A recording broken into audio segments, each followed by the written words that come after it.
work on this computer. Okay, perfect. So welcome once again to a new lecture, one of the last of human rights. We have seen so many rights till now, and we will continue. Now, some rights related to some other kind of goods. No? First, we will talk about the right to an adequate standard of living. It includes so many things, as you will imagine. Then, that is also included in an adequate standard of living. The rights related to the environmental law. So, as you can imagine, no? Well, if we don't have a good environment, a healthy environment, well, we will not have an adequate standard of living. And after seeing that, we will put a case in which you will have to tell me, this will be the case, no? If that if that group of people of the Amazon have really those rights or not. It's a very specific tribe in the Amazon in South America. It seems to be that they have nothing. So you have to tell me first if they have an adequate standard of living, and second, and most important, how to improve that. I'm mentioning from the very beginning one of the learning objectives of today, the case, because you will be able now, we will see many rights, many things now, you will be able to think each time we are seeing each one of them, and of those rights, how you can match with that tribe of the very deep Amazon. So let's begin with the first topic of today, the right to an adequate standard of living. For sure you will remember this slide with jurisprudence. President Roosevelt explaining to the people, the United States citizens, why they should go to the Second World War. Yeah, why they should be involved in that war, with a lot of casualties, as you know. There was a famous for freedom speech, and many authors paint many things to promote that speech, the causes of why they were in the Second World War. And for sure you remember these four paintings, no? Freedom of speech, freedom of worship, freedom from want, and freedom from fear. Freedom from want. Say, you remember that one part of the speech, President Roosevelt said, "Take a seat at the table." This is another phrase that normally is there on the top or on the bottom of the painting. The speech says, "The third freedom from want, which translated to the world terms means economic understanding which will secure to every nation a healthy, peacetime life for its inhabitants, everywhere in the world." So, more or less, this is, and we remember that it is quite related to the Article 25 of the Universal Declaration of Human Rights, because in that declaration was involved his wife, Eleanor Roosevelt. And that, let's read once again the article. The right to a standard of living. What it means, well, not any standard, but an adequate standard of living for the health, the well-being of himself and of his family, including food, clothing, housing, and a medical care and necessary social service. So there are many things, no? And the right to security in the event of unemployment, sickness, and disability. So when we are talking about this right to an adequate standard of living, normally people, the court, used to think in that. Here is not precisely the environmental right, but more or less some courts used to include. You will imagine why, no? More or less is related also to housing. We have seen the right to home, and one part of the right to home is housing, and this includes also a healthy house, and it means some rights related to the environment. As you can see, there is a lot of things, no? Please see that the first one is food. That is quite interesting. Then clothing, well, and then some others, but it is interesting. And you will remember also the second, well, the next freedom from fear, and the speech, the fourth freedom from fear, is related to peace, to the reduction of armament, well, in the world. This is quite related. And they say, well, this should be so close. It was not so close as the reduction of armaments, no? And I think that is really a good painting, this one. Probably the one that I most enjoyed from Norman Rockwell, with the parents of two kids and a rag doll in the floor, and the newspaper with a terrible news, bombing horror, bombing who knows what, but in any case, no? So that is a good cause to fight, to get involved in the Second World War, to protect our family. But both rights are related, obviously, to the inadequate standard of living without fear, to have a seat in a table, no? And you know very well that after the Second World War, the whole countries of the world, or most of them, met in the United Nations to approve a declaration. First was a human rights declaration, the Universal Declaration.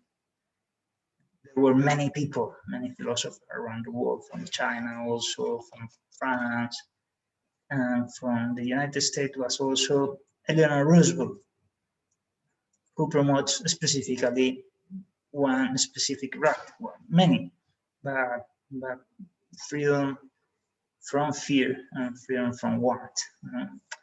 And that's why we have that article now that is talking about the freedom from want, an adequate standard of living. That was 1948, and repeating now so many things that we have seen. So after the Universal Declaration, that is just a declaration, is not a covenant, not a treaty, not as compulsory as the International Covenant on Economic and Social and Cultural Rights, and also there is a second one, no? An International Covenant on Civil, Political Rights and Political Rights. So both signed in 1966, and you will remember this, both with some optional protocols to create some committees to control how the rights are developing or protecting or respecting in each country. Last one have a secondary protocol about the abolition of death penalty. So Now, if I ask you in which covenant it should be the right of an adequate standard of living, which one you will choose? That one of civil and political rights, or the second one? That is related to economic, social, and cultural rights.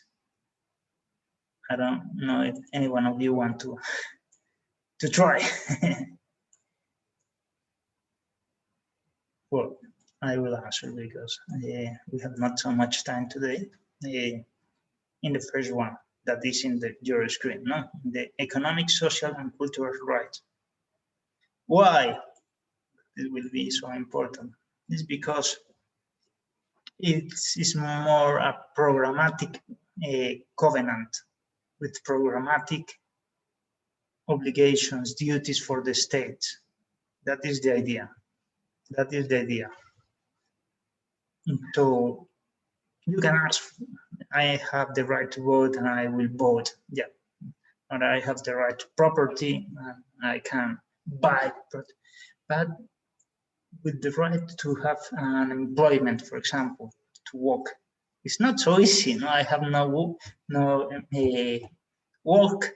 What I should do? I will ask to the state, please give me one work. No, it's more programmatic. It's not a direct obligation of the state to give you something, but the state or the state should put some policies, programs, regulations, law, in order to create the conditions to be for the citizens to each one get its own employment and self-realization, self-fulfillment of their life, choosing their careers, giving opportunities to study, not a career. I will give you this career, and you will study that, as the communist state used to do. So it's quite different, no? It's to create conditions. Well, you will remember more or less this covenant. I will put you on the two articles that are quite crucial here of the International Covenant on Economic, Social, and Cultural Rights. The first is the Article 11. So this is interesting. So many things quite related. You can see the states parties to the present covenant recognize. It's a recognition first, no, of the state. The right of everyone to an adequate standard of living. That includes, what includes, once again, the same list, more or less. Food, clothing, housing. Till now it's the same, and even less. The state will take appropriate steps. You can see there that this is not a direct right, that you can ask directly, I have no food, please give me food. I have no clothes, please give me clothes. No, it's to take an appropriate steps in order to one day to be able to have that with the international cooperation and free consent. So, second paragraph, the states parties to the present covenant, recognizing the fundamental rights of everyone to be free from hunger, they approve to put some programs, measures, in order to, so now is focused in freedom from want, freedom from hunger. A, to improve methods of production, conservation, distribution of food. And second, taking into account the problems of both food importing and food exporting countries to ensure an equitable distribution of the world food supplies. Well, it is interesting. These articles can have two readings, these paragraphs. One, more or less the same idea, no? Well, I have just to put as a state, to put the condition, the measures, the programs in order to achieve that. And another to distribute the land. I don't know if you can see here that this, and by developing or reforming agrarian system in such a way as to achieve the most efficient development and utilization of natural resources. So for so many countries, it means to take the land of the landlords and to give to the poor people. That will be an issue.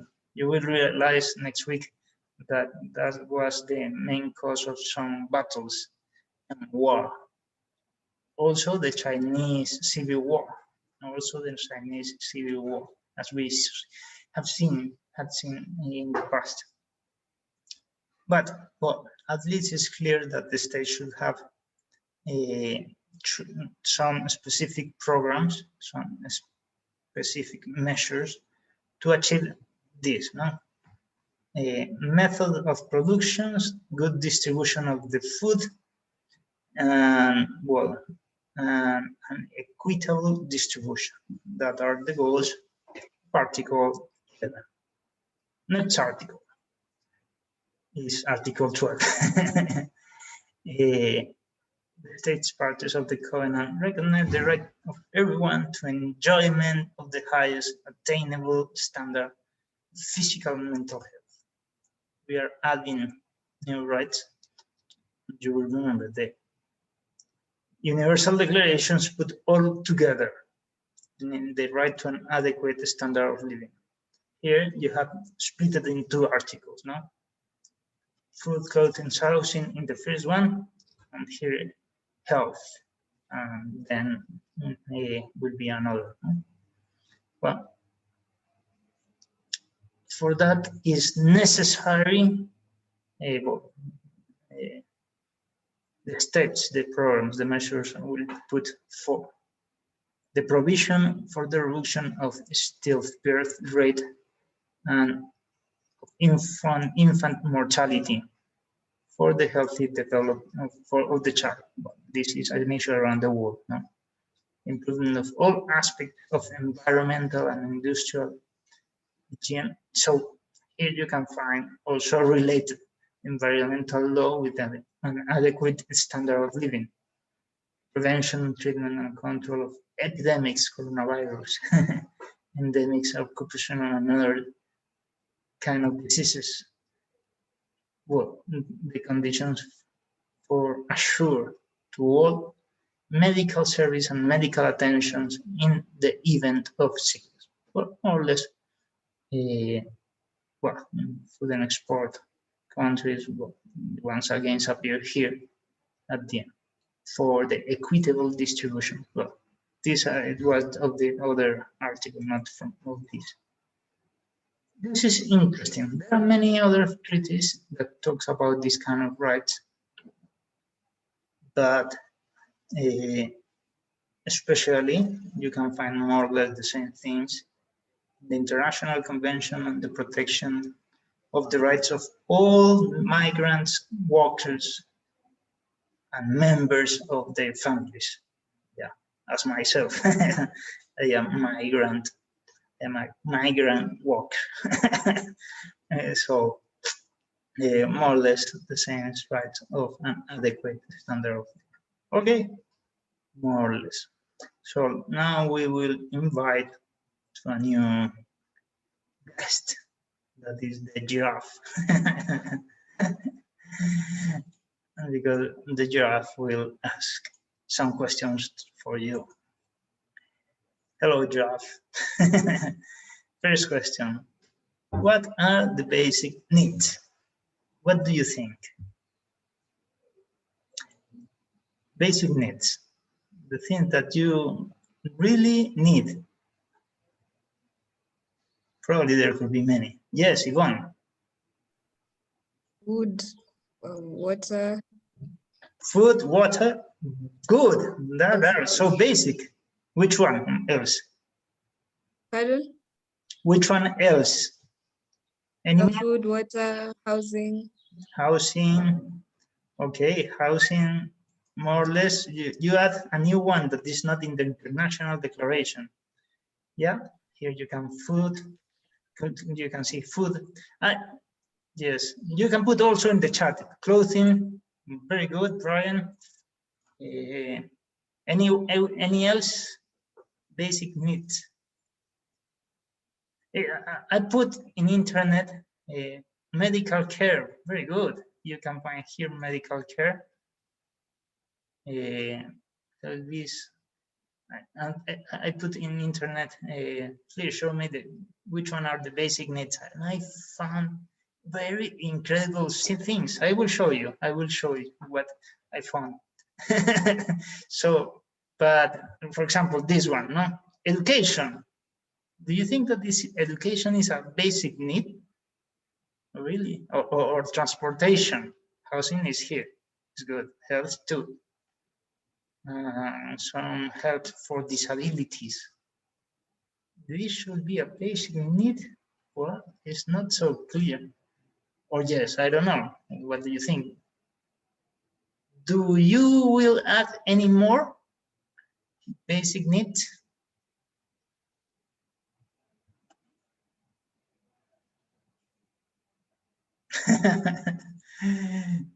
This one is one of the answers of Google.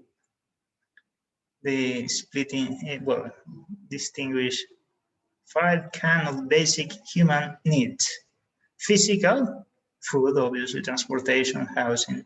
Sensual, ideal, social, friendship. Well, is it a basic need? Probably you will remember some phrases of the philosophers, no? The one who have no friends is a demon or a beast or a god. They don't need friends, but the human being need friends. No? This is a famous phrase of Aristotle. Actional. Well, it's not so clear that all of them are basic, or in which ways basic. Well, it's not so clear. Can you imagine any other? Let's see this list. Education, once more. Healthcare, the doctor. Housing, clothing, food, but a car. Well, car or transportation. No? Money. Is money a basic need? Isn't it? I don't know what you think. Because if this is a basic need, the states should have special responsibilities, special liabilities. If the state don't do that well, and also should have a lot of power in these kind of things. And here is the company. I don't know if it is family or whatever, marriage. I don't know. Yeah. Another, money is a mean to achieve an end. Yeah, I agree that money is a means, not the end. Money is the money just represent things, no? Represent work, represent goods, assets, many things. So once again, it's an apple, food. Seems to be that food is so clear. It was the first one. It was the first one of the human rights declarations and conventions as we read. Now, once again, here, health, transportation, housing, and electricity. Electricity, it is a basic need. Wow, a new one. It's incredible, no? Probably, if you ask that 2 centuries ago, no one will say, no, electricity is a basic need, because there was no things that can work with electricity. So, is it a basic need or not? Remember, I will ask you at the end of this lecture if all these basic needs of an adequate standard of living should apply to the peoples of the Amazon, very isolated tribes, because if it is really a basic need, well, we have to give all of these kind of things to them, and the state should have special responsibilities. You will realize well. Another, once again, clothing, academic career, not just education. Here is the career. Well, this is so. What it means that the state should pay over everything, should put free school, high school, university for all. Well, there are some countries, very wealthy countries, that now are doing more or less like that. Germany, for example, no? But you have to have a lot of money to do that, no? Well, and on the other hand, well, there are many issues there. No? Food, once again, food seems to be so clear that it's a basic need. No? Even it's approved everywhere that if someone is dying, then in the next hours or minutes even, or well, they can be a theft, robber of some food to survive. No, yeah. In every of the really basic needs, you will be able to do many things that you are not able to do normally if you are trying to survive. Health, once again, and wellness. Here they include wellness. That wellness is well, you can include in wellness everything, no? A milkshake, a lemonade, and many things. It's part of the wellness. It is my basic need to have a milkshake with a donut, no? And emotional support, isn't it? A basic need. Housing once again. Well, the giraffe will add also. This is interesting. I found this now. Also, basic needs, clothing, shelter, food. But here, water. It's incredible, no? And until many search that I did, I finally find water. Water, and seems to be so basic. There is no possibility of life without water in any place. So, what the scientists that are trying to find life, not in the Earth but outside in the space, search. Some planets have water because without water seems to be impossible life. No, there is some theory, but now it's not anything proved. The life begin in the planet Earth between 3 and 4 billions ago when the oceans appeared. You know, 4 billion years ago, imagine that. When water appears, life appears, more or less. Huh? With a little delay, but incredible. So water seems to be even more than food. First one, food appears later in the earth. So let's put another, family. Nobody can live without family, obviously. But on the other hand, and friends. But on the other hand, you can survive without friends. As Robinson Crusoe in his island, living alone for a while. It was a true story, by the way. Not the novel, but there was a pirate called Selkirk that well, had to live almost 3 years alone in an island. Well, it's incredible, the story. No? And he was able to survive. Also, without his family, Selkirk was had an issue with the tripulation of his ship.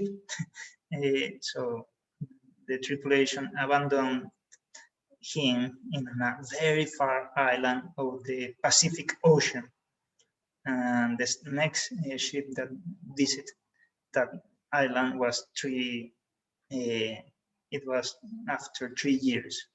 So incredible, no?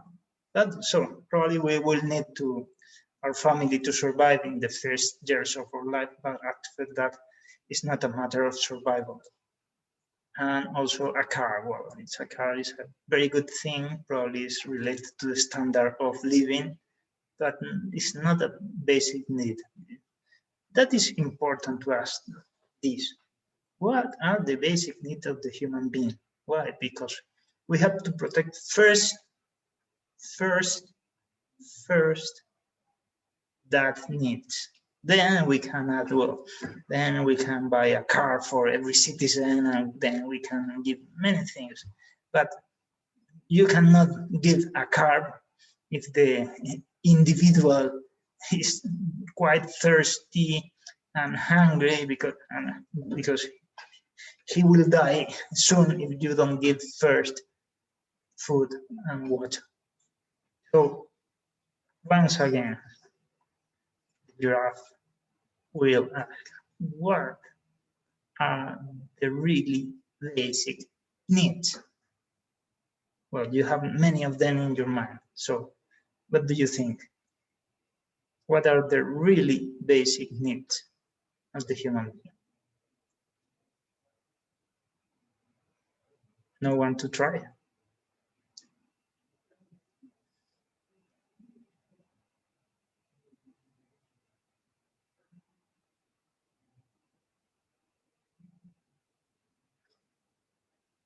What do you think? Yes, Tariq, so Food. water, good. I agree. Anything else? Just one. Oh, wait. I said food. I heard just one, sorry. Oh, yeah, okay. Food and water. Food and water and Housing. okay. Food and water. Well, here you find a scheme of Maslow. No? That is the survival needs. They realize, well, all the basic needs are not so basic. So let's talk about the survival needs to survive. To survive. First, look at that. It's a new one that was not on Google. Air. Yeah, and it's probably the most basic one. What happens if you don't have air for 10 minutes? You will die. At least you will suffer a lot of brain issues, a lot of for the whole your life, just with 10 minutes without air. 10 minutes. Or probably you will die easily. So the most important one was forget. What in Google was forgot. And well, obviously water, food once again. But look at that, sleep. Another that Google didn't answer. Google or many other authors, as you can imagine, no? They first think on friendship, in a car, but not in sleep. And it's incredible because you need to sleep. There are many experiments of people without sleeping, no? And let's see if they can survive. It is quite difficult because at one point just the body disconnects. So you will not die, and you will just fall sleeping. Yeah. So but people used to say that, well, probably 4 days, 5 days is impossible to be alive without sleeping. There are many records in these kind of things, no? But in any case. And then safety. That is quite important. I don't know if you realize that it's a matter of survival. If you go outside and someone kills you because there is no authority that, well, you have not right at all you have not anything. No, you need at least some level of security. Some level is required, not to survive. To survive, yeah, you cannot walk in the middle of a national park. Well, in the middle of lions, all because it is not so secure. Unless, well, you have so many techniques and you are a Masai Mara, very trained, but without training, well, yeah, it will be so difficult, no? Safety, that is also a survival need. I think that this is quite important. And then two things that, I don't know, for me it's interesting to think about, no? Clothing and shelter. Clothing, what do you think, and shelter are really survival needs? Aren't it? Try to think. Because there are many tribes that don't use almost anything of clothes. Shelter too. There are many people living in some bridge, the BBI, or with, well, so seems to be that not, seems to be that yes. Yes, why? Because in so many places you need that to survive. One example is Siberia or Ukraine or the northern countries. In winter, the temperature could be 20, 30, 40 below zero. So at one point, I remember with 37 degrees below zero, you have ice in your eyes and also in your mouth. So you have to be inside. You cannot walk outside. You have to be in a shelter. And many places there, it is a right to ask, please get me into the house at least 1 minute to get some warm, because if not, I will die. And it is a right there to have temporarily access to one shelter. And clothing also, no? Just 5 minutes there and you will be die. You will die because you need something to protect yourself. It's incredible, no? I remember one friend of mine that walked with that temperature from his house to the university. He ate a very good breakfast, but he fell with nothing, with a lot of hunger because in the university, because he consumed his body, all things walking to get alive the body. So at the end of a little walk, they have nothing. And he felt so it was dizzy. He was dizzy and I don't know if you will add one more. It's quite important to survive in a week, for example. I don't know, it's a survival matter. It's a case law on human rights court also. Just one more. Try to think that. I'm seeing that, yeah, well, yeah, you have to be more creative. I will put this one.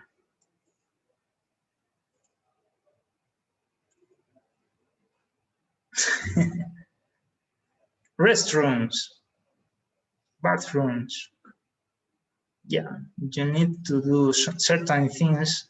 You have certain digestive needs, absolutely needs. No, there are some cases on this topic, especially when one is that one county in one city prohibit to do some digestive needs in the street, urinate, defecate, because it was not so good for the tourism and for many things, no? And that's why they put on prison some beggars that they had nothing to survive, no? And the human rights courts say, well, if you state don't provide some better place to do that, you cannot put in prison a beggar because they don't have where to do these kind of things. And this is a basic, absolutely a basic need. So the standard is, if you provide them public restrooms, you can do that. If not, they can do whatever they want because it is a basic need. More or less, as you can see, all the basic needs works like that, no? Water or food. I can, if it is a matter of survival, I can take from everywhere: food, water, shelter. I can knock any door and I will have the right to get in because it's a matter of life and death.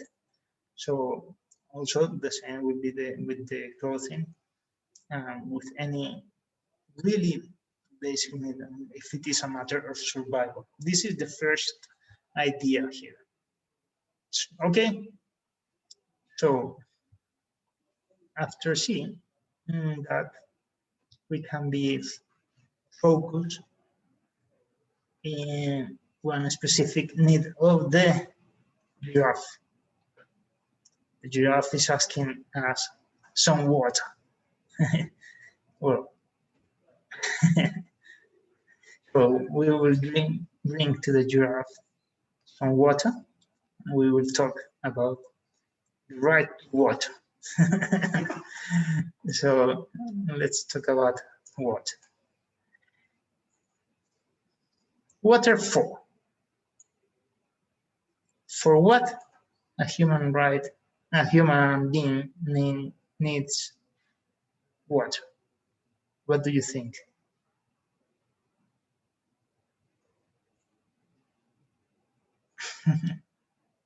You need water, yes or not? Yes.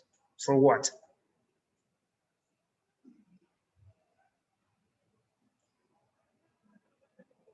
What is your most basic need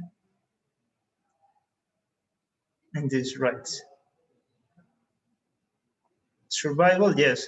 Well, but just survival or not? There are many other uses. The right to water is quite developed. There are some institutions in the United Nations just related to this topic. It's incredible, no? It's incredible. And another just related to food. So, human right, Ali, yes. Oh, well, I put yes. Well, water to drink, to sanitation, clean home and clothes, both. To clean also. You need a little amount of water to all these kind of things. Also to work. Many people work in specific things that they need water. So you need all of them, a certain amount of water to fulfill all of them. It's not just, I am reading now sanitation, very good. So it's not just for survival, it's to drink, but also for many other things. And this is more or less, it's incredible because nowadays we have a lot of water. In the past, it's incredible. The Roman Empire, 2000 years ago, people used to believe that Rome was the most incredible and the best city of the world because every citizen there had 2 kilograms of water a day. Just 2. And now we have much more than that. You can see that we are improving the standard conditions of life. So water is not a mere commodity. merchandise, mere merchandise. Is something more. It's something that we need to survive and also to have an adequate standard of living. So that's why the Human Rights Court around the world used to say, well, which characteristic features should water have? So they say, first one, availability. First characteristic. Without that, you have not your right at all. No? Availability. Sufficient for personal and domestic uses, and so all the things that we mentioned recently. Okay. Second characteristic, quality. Obviously, you can have a river in front of your house, but a very dirty river with a lot of chemical things and microorganisms that you cannot wash there because you will die. Well, it's not just a matter of amount of water, but also a quality. No? The minimal quality water should be safe. First one, you can use and you can, in order not to be dead and by drinking it. Free from microorganisms, chemical substance, and radiation also. Many places there's a problem of radiation. In Japan, there was a big issue a time ago, in Chernobyl too. So you need, well, healthy water. So nowadays it's incredible because in the United States, in Europe also, they put also vitamins, no, in water. Vitamins, no? To be not just a minimal quality, but the highest possible. No? So incredible. No? Well, accessibility, a third characteristic of the water to all citizens. And what it means? Well, first, physical accessibility. No? Many people that have to walk an hour to have some water, no? and an hour back. So you can realize that there is not a very well recognized this right to those people. No? It's good. Now we have a lot of things. No? In the past, it was unbelievable just to open something to get some water. Now it is normal not to have water so close to us. Try to think about what once again saying the people of the Amazon. Probably not only of the Amazon, many places. No. Second characteristic of accessibility, no, economic access. No, obviously you have in front of your house and a guy selling water, but so expensive. So you have and you have not that much money. Probably you don't have access to a thing that is vital for your survival. This one, non-discrimination access, obviously, no, not just.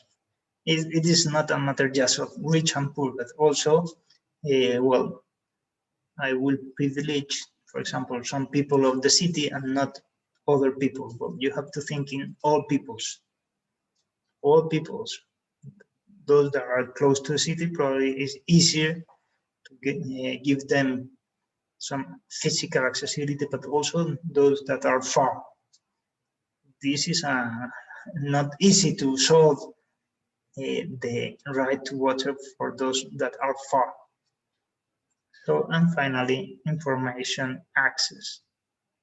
Information access, first to know where we can get the sources of the water, the quality of the water, because normally there is a lot of regulation and people and authorities that should secure the quality, the availability, and if there are authorities, there should be a citizen control of the authorities. So you have some information on rights related to right to water. This is what the typical standards of the human rights. So our giraffe now is not thirsty. So let's continue with our lecture. And now it's hungry. So probably we can help the giraffe with some veggies. Some veggies, okay. Let's continue. What about food? Which kind of things it could include? The right to food. What do you think? Well, I will say it's at least this one. Once again, the access to food. You can follow the same scheme of the water, more or less, and you will have some idea of the regulation of the right to food, access to food, and same one, economic, physical, with no discrimination, and so on. So there are some cases about these kind of things, not acts should disrupt access to adequate food, for instance, evicting people from their land arbitrarily. There are so many cases around the world and human rights courts. Here also, there is one in Kenya, no? That peoples that were expropriated. Well, the human rights court say, well, they have no right to have. The state violate the right to housing, the right to develop, and also the right to food. This is interesting because the culture and many other rights, no? Because normally they used to eat from the fruits of the wild and the bushes, and there were many places, no? And they have not that right now. So this it's interesting, no? It's connected to the right to land, or introducing toxic substance into the food chains knowingly. There is so many issues in environmental law with some companies, for example, that produce seeds and sell seeds, and the seeds are not from a good quality and with a lot of chemicals, or probably there will be issues. No, there are a lot of trials around the world. Monte Santo is so famous, that one. Or in situations of armed conflict. In conflict is incredible. You will remember some battles last in France or Orleans. No? People just the siege of Orleans. You will remember, no? The British block all the access to that city and wait, because they know that just waiting a day without food, they will die and they will surrender at one point. Things were not so well for the British because Johann d'Arc appeared there, no? with so many troops before they died. So, well, as you can see, no, it's not just a matter of armed conflict. Yes, and what's also you remember the important issue in the Second World War.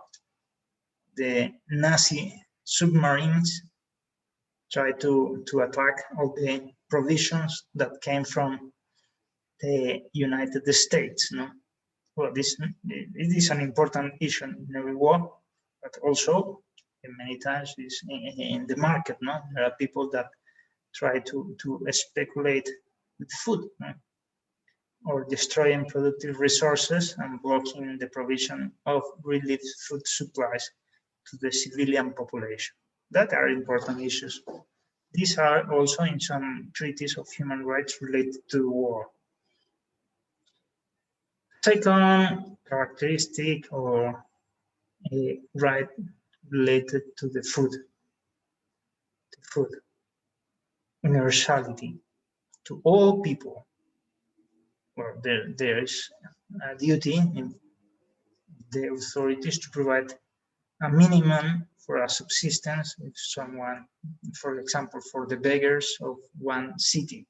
Well, you have to do something. You just not can wait and, for example, with your money, build streets, roads, and things, and forget that there are 2,000 people dying.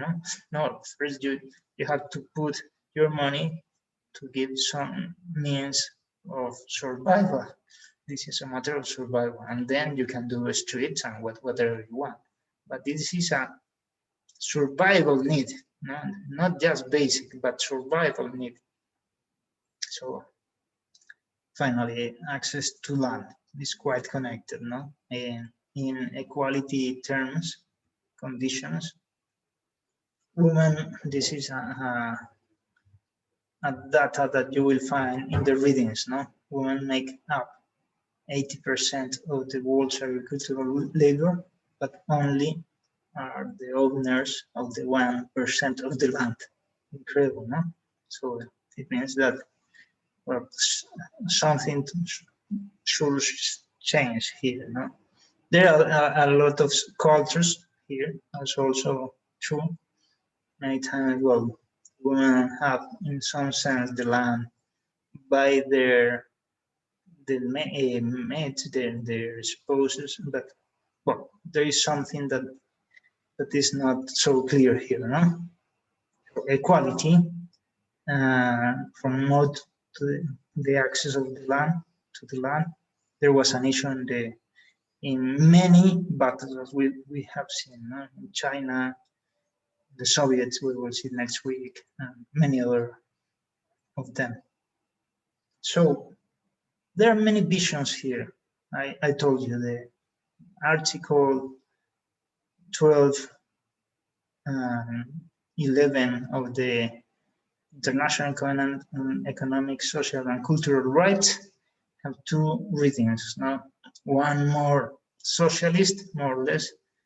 We can expropriate the lands of the landowners to give to the peasants, the poor peasants, and another is, well, to promote in another way and to create possibilities of doing a big industry of food. If you have just a minimal land, very, very short land, well, you will not be able to export to any country, and to sell and to gain more with your food. So there are two visions of this. So I don't want to be focused on that. Probably 1 to 3 centuries ago, the whole economy was based more on the land, and probably in the antique scheme or economical system was so important to have at least some land. But nowadays, the economy of the world is changing. First, the prices of the food every time is lower because countries can produce more with less effort, and it means that the price will be less. So, and now people say the economy now is based on services and technology. And you can find this, for example, in the United States. 50 years ago, the most important state into the United States was Texas. Texas has oil, has the NASA that put the rockets in Mars, the Perseverance robot there in Mars, and the NASA is in Texas, Houston, Texas, and also many other things, But in the last decade, the most productive and most wealthy state is not longer Texas, it's California. because in California you have Facebook, Google, and all the big companies related to internet. So you can see that the same is happening around the world. The world is changing. The land is not the most important thing now, like as in 100 or 1,000 years ago. We will see how things change with the Industrial Revolution, and now are changing again. Yeah, it's a second change, very big change.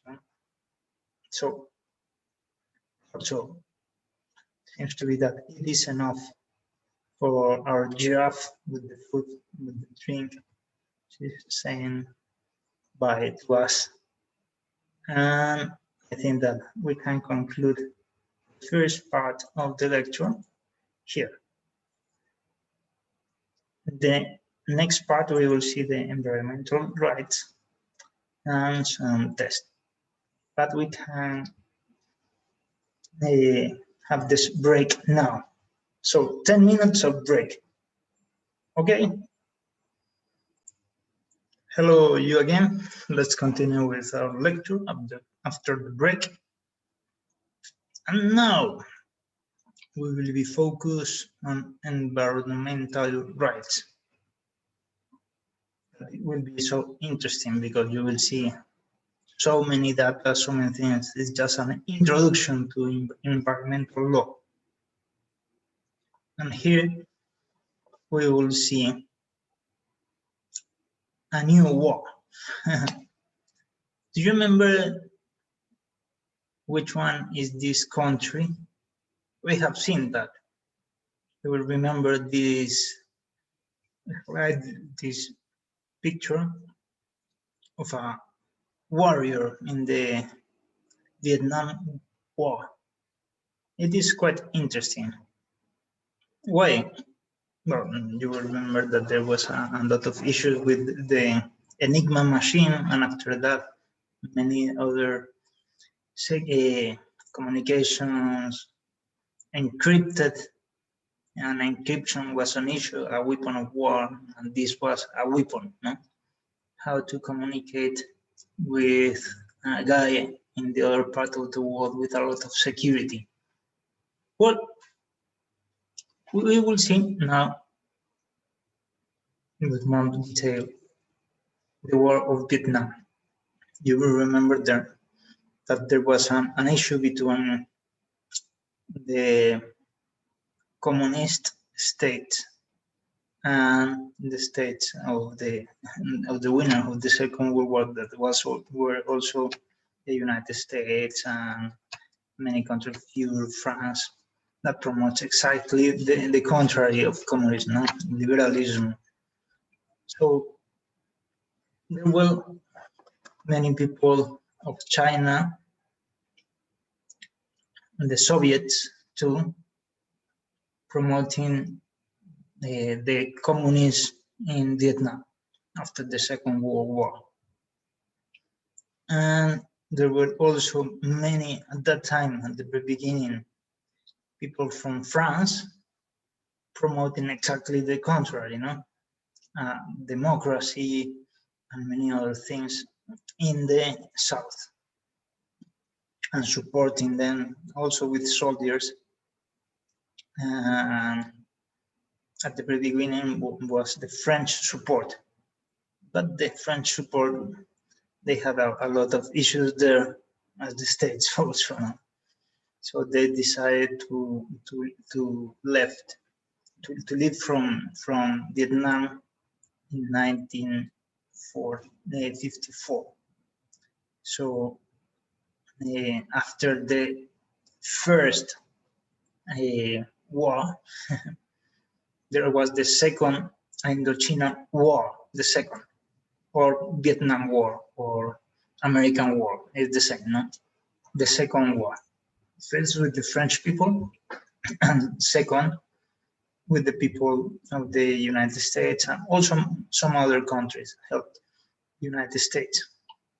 The principal United States, they realized that they should stop communism because communists were taking first Russia. second China, and then many other small countries there. So it is interesting. Also was a war between Cambodia, Laos to Thailand. All of them get involved in that war. So I will put now for you video more or less explaining this. I will put just not the whole video, but just some minutes. Just you will realize how important it was. No? The French conquest of Indochina began in 1858. They boasted about bringing their civilization to Vietnam, beginning the construction of roads and bridges. But the Vietnamese did not take well to their French colonizers, just as they hadn't to earlier invasions by the Chinese. The French were the enemy, and the Vietnamese people struggled for independence. In 1919, at the end of the Great War, American President Woodrow Wilson went to Paris to help rebuild a new world and advocated for the independence of colonized nations.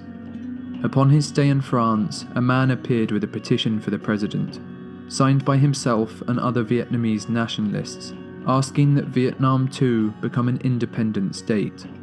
The president's secretary promised to show it to Wilson, but there is no evidence he ever did. Throughout his career, this man would go by some 70 names, but eventually settle for the most enlightened one, Ho Chi Minh. After taking part in a demonstration against a puppet emperor, Ho Chi Minh was marked for arrest and fled Vietnam in 1911, remaining in exile for 30 years. When he discovered the anti-colonial writings of Lenin, he became a communist. His fuel was for an independent Vietnam. By 1940, the Second World War had come. Germany had conquered most of Western Europe, including France, and the Japanese began to occupy Vietnam. To help fight the Japanese invaders, Ho Chi Minh returned to Vietnam and founded a revolutionary movement, which he named the Vietnam Independence League, the Viet Minh.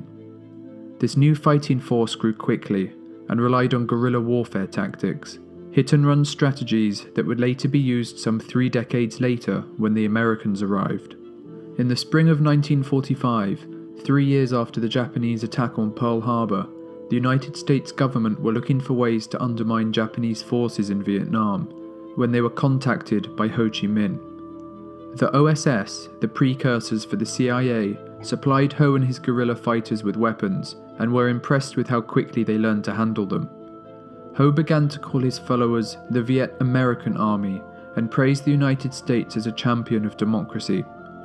When 2 atomic bombs were dropped on Hiroshima and Nagasaki, Japanese surrender seemed imminent. Ho Chi Minh called upon all the people of Vietnam to rise up and take control of their country before the French could re-establish their rule. On the 2nd of September 1945, the same day as the Japanese surrendered, ending World War II, hundreds of thousands of people went to Badin Square in Hanoi to see Ho Chi Minh proclaim Vietnam independent.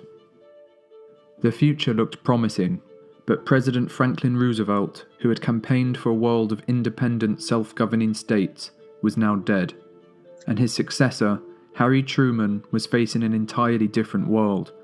The Soviet Union had occupied Eastern Europe and looked to spread further into Turkey, Greece and Iran. A Cold War had begun.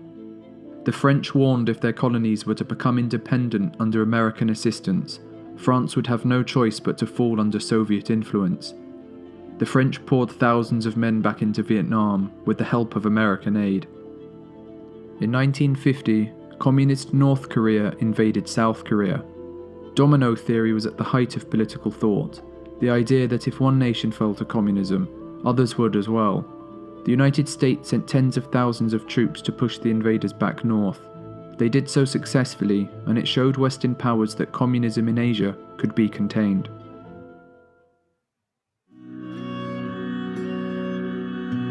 By 1953, with the help of American aid, the French had been fighting for 7 years in Vietnam and had suffered more than 100,000 casualties. French platoons would be ambushed, trains blown up, roads blocked, all for them to be ambushed again.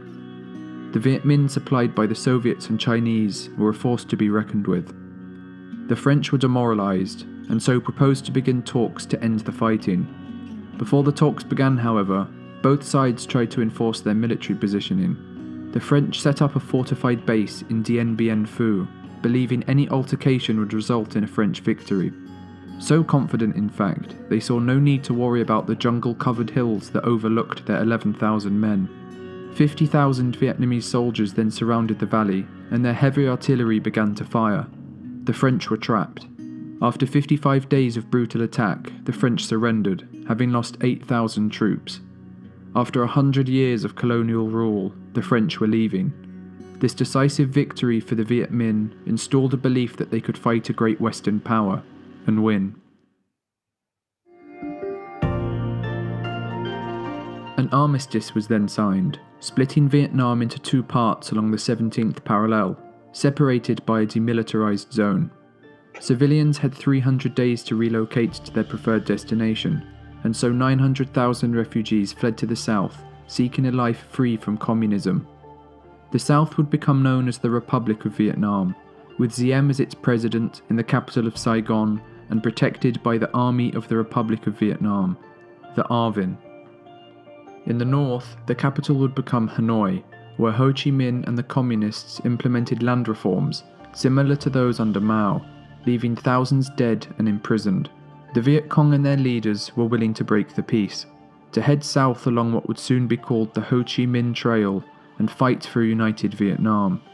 These men belonged to an organization called the National Liberation Front, the NLF. The armed wing of the organization was called the People's Liberation Armed Forces, but the US and its allies gave them a more disparaging name: Communist Traitors to the Nation, the Viet Cong.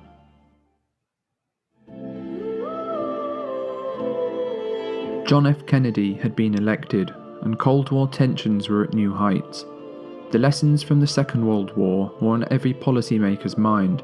Aggressive dictatorships needed to be stopped before they constituted a serious danger to the peace of the world. A growing number of critics complained at Kennedy's leniency. He had failed to stop the construction of the Berlin Wall, and communism was spreading in Laos and Cambodia. So when time came for Vietnam, he couldn't be seen to do nothing. Kennedy's advisors insisted he should send ground troops into Vietnam to help the South push back the Viet Cong. Vietnam can't fall to communism, he was told, but he refused to send in troops. Instead, he sent an elite group of soldiers, the Green Berets, and military advisors to train and organize South Vietnam's military. Kennedy also took other steps, doubling their military funding, sending helicopters and armored personnel carriers. But he also authorized the use of napalm, defoliants, and Agent Orange to deny cover to the Viet Cong and to destroy the crops that fed them. But the American buildup of personnel in South Vietnam worried Ho Chi Minh, who saw an invasion of the north as inevitable. The Chinese then promised to arm his troops, and conscription was introduced, requiring every able-bodied man to serve. Corruption and the suppression of Buddhists by Catholic officials in South Vietnam's government had become so bad that to protest President Diem and his regime's oppression, a 73-year-old monk set himself on fire. As a silent crowd watched him burn to death, another monk repeated again and again, "A Buddhist monk becomes a martyr. A Buddhist monk becomes a martyr." Soon other monks would become martyrs, but instead of allowing greater freedoms for his people, President Diem imposed martial law and arrested anyone that protested. The South, a place promised to become a democracy, had become a dictatorship. Diem's reign could not continue. Vietnam's military generals, who had been told a coup would not be stopped by the United States, assassinated Diem and his brother. People took to the streets in celebration, but a new threat had arrived, and one Kennedy had dreaded.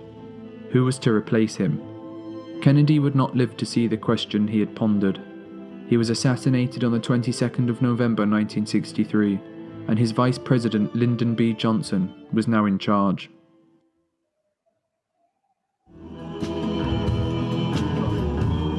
As you can see, well, there is a big video. I will put you the link. It's quite interesting to see. It's more or less half an hour, but we will see we have seen just 9 minutes in any case. So it is interesting, as you can see here, because, well, after that were many issues. We will see a little more of them. But here you can see, well, South Vietnam, the supporters were principally the United States, no? That, well, with a lot of people.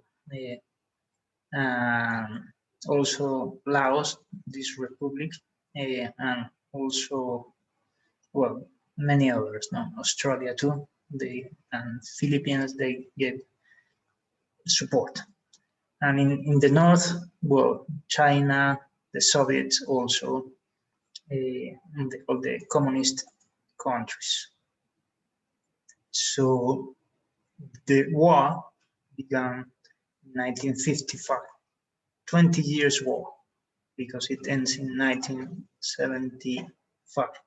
We will see how it ends, because, well, the United States lost some battles, but at the end was able to win the war, but was not the winner. Incredible, no? He win the war, but not was the winner. Why? We will see. We will see. Because a new weapon appeared in this new war. So you will remember also that there were a lot of, well, people sending us. You saw in the video of the United States and of many other places also, and many casualties and so much suffering, and that's why this one of the cause. It was one of the cause of the Federal of Information Act that we have seen in the last lecture. And also, well, a center of the Cold War. So many weapons that were developed in the Second World War were proved here. For example, well, this is an antique, well, not antique, bombarder, Martin B-57 Camembert tactical bomber, no? That it was used, as the video said, to bomb Vietnam, to bomb with this new, well, more or less new bomb of napalm. What is napalm? An incendiary mixture of gelling agent and a volatile petrochemical, usually gasoline, petrol, or diesel. So it is incredible, no? Because it's an incendiary bomb to destroy all the crops of the people, in order to kill the people by hungry, no? By starving. So there were so many casualties there in this war because it was used, but not only for the people, not only for the crops. It was also an issue for the people, because the people, if they receive that, they will receive a lot of wounds in their skin. There are some pictures here of that bombarding. People will try to survive, taking out their clothes, because all of them were on fire, with this chemical that is so strong for the human skin. You will realize, well, this is more or less the same. Very famous photos of Vietnam. This is a new weapon of Vietnam, the camera. The camera, a weapon, incredible. And because it was one of the first, the whole war recorded on television many times at the same time. Incredible, no? So you remember this photo? I mentioned you that it gained Pulitzer Prize. The photographer Nick Wood won that prize with this photo. The photo was of 1972. The award was in 1973. The war finished 2 years later, in 1975. So it is incredible. I don't know if you realize the power of the pictures, and now you can see how was really a weapon, the camera. So as I told you, this war was the first one on real time, more or less, on television. No? Remember that you have here two laws. In the United States, absolutely freedom of information for the journalists. They can put everything without any problem. And on the other hand, on the Soviets, on China and North Korea, you cannot put anything in the television. If you talk until today, in the past, quite strong, now not that strong. If you put anything against the government, you will be liable, you will be in prison, and probably you will have the death penalty. No? There's a famous guy today that has a JD, is a kind of Amazon. It's exactly of Amazon, and even bigger in some case, in some things. But he talked about the government in not good terms, and he had to disappear. So you have two things, no? One that can speak. So what was the effect of that? What the effect was incredible, because there were many strikes, many demonstrations in the streets of the United States, of people saying, well, remember, there were many peoples that they sent to that war, no? But it was not exactly the Second World War. There was not that propaganda for this war. And on the other hand, the media showing all the problems, the suffering of the people, the photo that I showed you, also the communists into the United States promoting the new strikes and new kind of things. Well, there were so many things, a mix of things, no? That was also the time of Martin Luther King, all the problems of segregation. You can see at the same time, well, real problems, absolutely real, around the world. So this is Martin Luther King and the people in the demonstrations that they had in the South. And finally, you can see Washington here, absolutely blocked, with people, with strikes, with many things. So it was incredible, because the main battle of the taking of Saigon and many other things, well, the United States had the whole power to stop. And they did it, no? But the problem was the camera.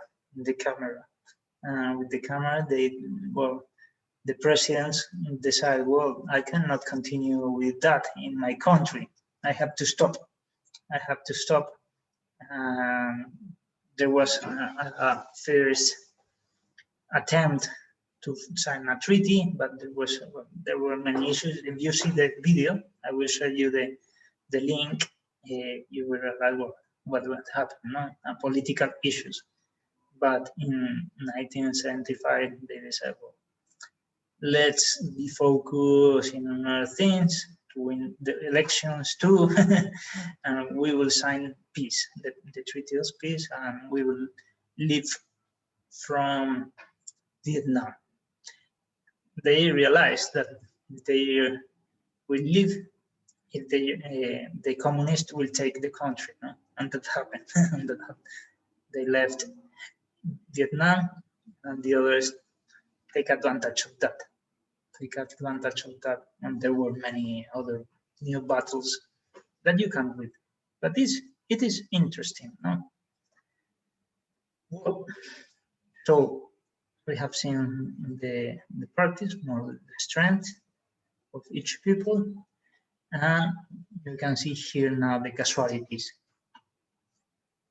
So in North Vietnam, now, well, almost 200,000 civilian dead and 1 million of military dead.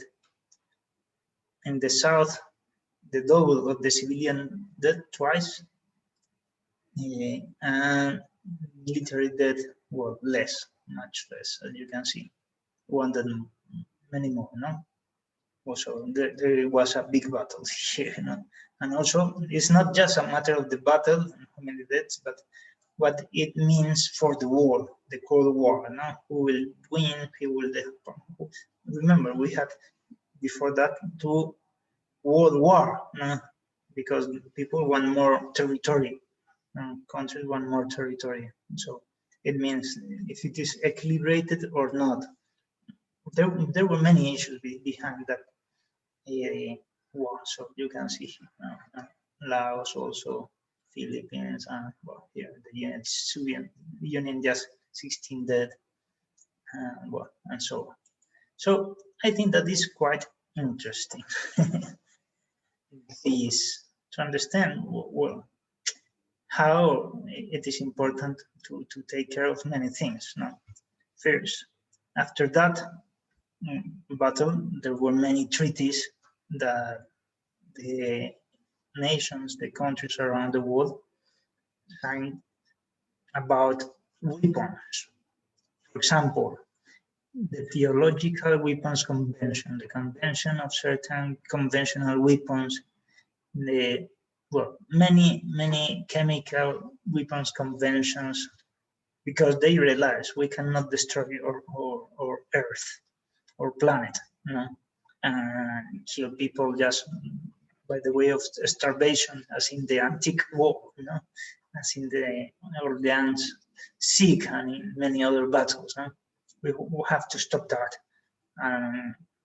There was also the issue of the, you remember, of the Second World War and the new weapon, the nuclear weapon.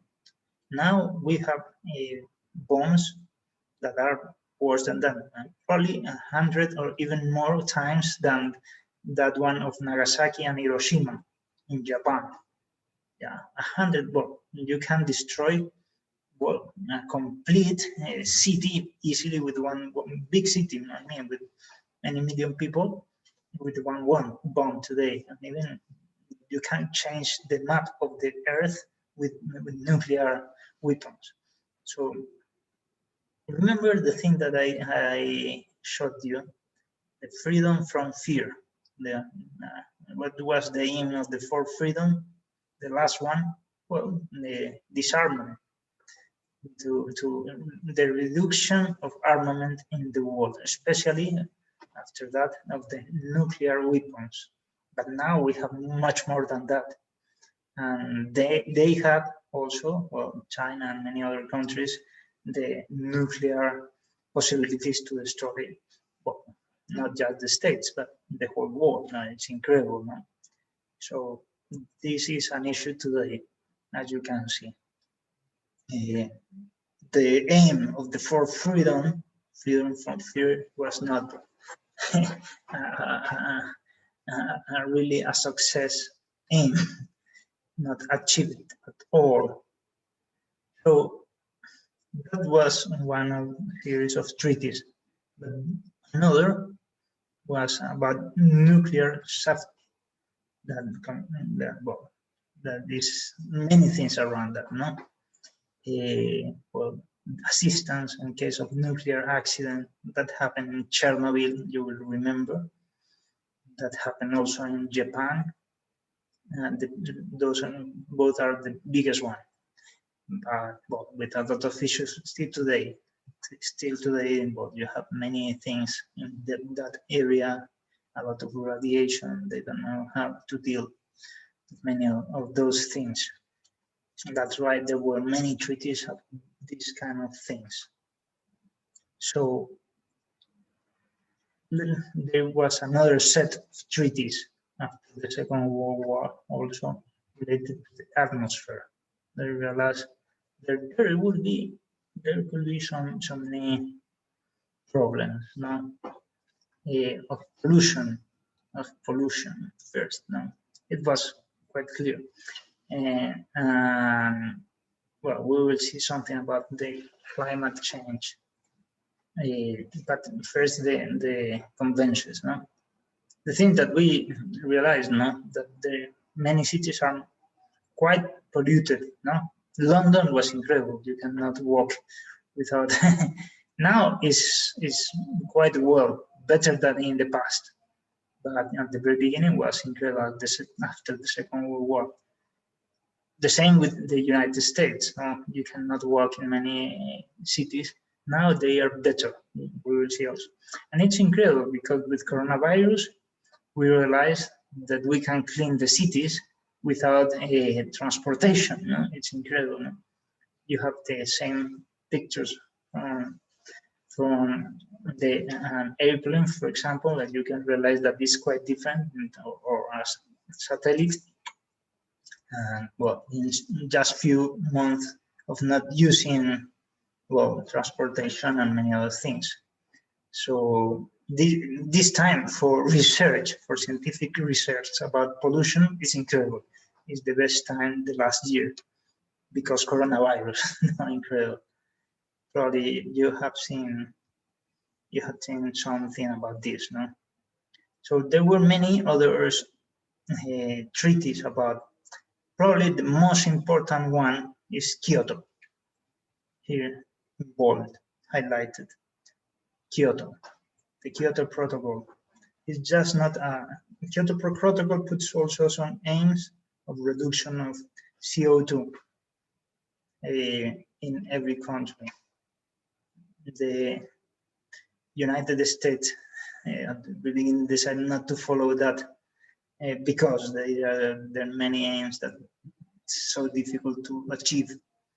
The whole Europe was against the United States, and the whole Europe never fulfilled the requirements of Kyoto. In any case, well, it's good to have some vision and some precaution. We will see, because there is a lot of issues. It's not so clear what is happening. Many people used to say, no, it's quite clear that the CO2 is the cause of the temperature of the world. It's not so clear. There are many theories. And I will put you some data and you will get your own conclusions. I confess that I'm continuously changing of my position in this because I realized that the data is not conclusive at all.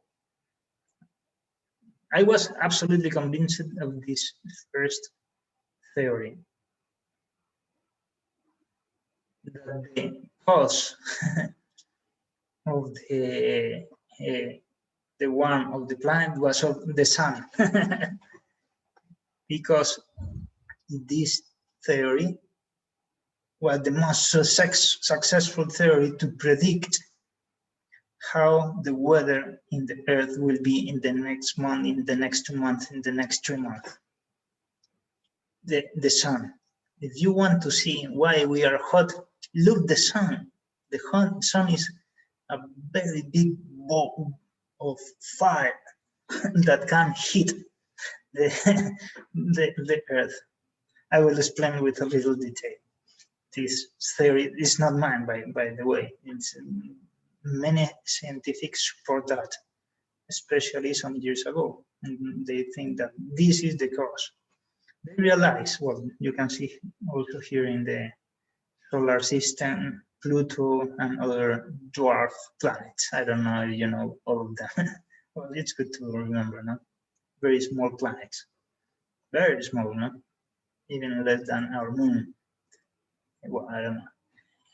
So in the sun, sometimes in the middle of the sun appears some black dots, black spots.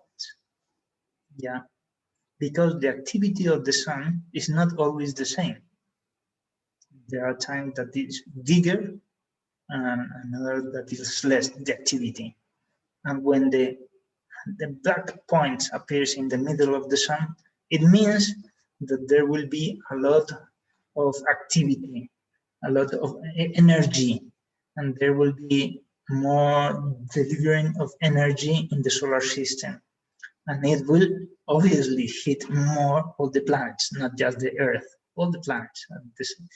So, and after some time, little by little, these black dots will go to the north and to the south of the sun and will be reduced and will disappear, and then will be the temperature the same. And as I told you, the people that used to study the sun were the best predictors of how the temperature will be in the next 1 month, in the next 2 months. And the people that studied the CO2 never were great predictors of what will be the temperature in the next 2 months, 3 months, and so on. So I believe, well, this seems to be the main cause, and it was a long time ago. This is from the NASA. But in the last years, it was not. Yeah, so you can see here, not in the big one that is the average, just see the temperature of the sun in yellow. When it picks up the temperature. When it goes down, it goes down. And still today, look at this big 2, you can have also these 2 in the temperature. So it is a very good cause of the temperature of the world. Okay, and also you can see here and here more or less, and the temperature will follow the energy delivered by the sun. But it seems to be that it is not the only cause. There should be another cause. You can realize here, especially in the last years, that is quite different, no? Going up, the temperature of the world, here is going down, the temperature, so then obviously if there is more, there will be a more, no? More or less, and less. But there is another cause. So that's why I changed my theory. No? The usual explanation, you will remember now very well, of this is the greenhouse effect. What is the greenhouse effect? Well, we have an atmosphere, and the energy of the sun can get in and can get out, easily reflecting. No? But what happens if we put a barrier here? No? A kind of mirror, a kind of reef here. No? So some activity will get in, but will burn and will get inside, going up and down, and will never be liberated. Obviously, there will be a barrier also for the coming of the energy, but there will be a greenhouse effect, no? I don't know if you have seen any greenhouse where you put the plant to have a better condition of, well, here it's not so common because it's hot, but you have also here, no? For flowers is so important. So that is, and they say, well, because this, if there is more CO2, there will be a bigger barrier, and there will be little by little an increase of the weather in the whole planet. Well, what do you think? I don't know, probably you believe in this theory. I think that some reason could have for some things, no? Look at that. That is quite interesting. It's also from the NASA. this slide, this data. In the last 800 years, 800,000 years, well, we have an increase of the carbon dioxide, the CO2. No? But in the last 10, 20 years, we had an incredible increase, more than in the last 800,000 years. So we are here. We are in 408, 9 more or less parts per million of CO2 level. So we are, it is quite unexpected, no? The last 10, 20 years, I mean, no? So people are really nervous now with this, exactly this. And you can see here, for example, that this is also from a satellite of NASA that they used to geostationary satellite that is always taking photos of the wall, and they checked how it was a photo of 2009, and you can see here in this place more carbon dioxide and a little in the south. Obviously, a problem with the poles, but that is another problem. I will not be there. But in the after 5 years, at the end of 2014, the same satellite, well, you can see that there is more, much more, that we are not just in the levels of the last 800,000 years, but now we are increasing, and we are more than 402. We are 409 now, more or less of this. So this is thing proof that we are the CO2 is increasing now in the world, unexpected levels. So what it means for the world? Well, and this is another quite interesting thing, no? If this is related to the warmth of the world, no?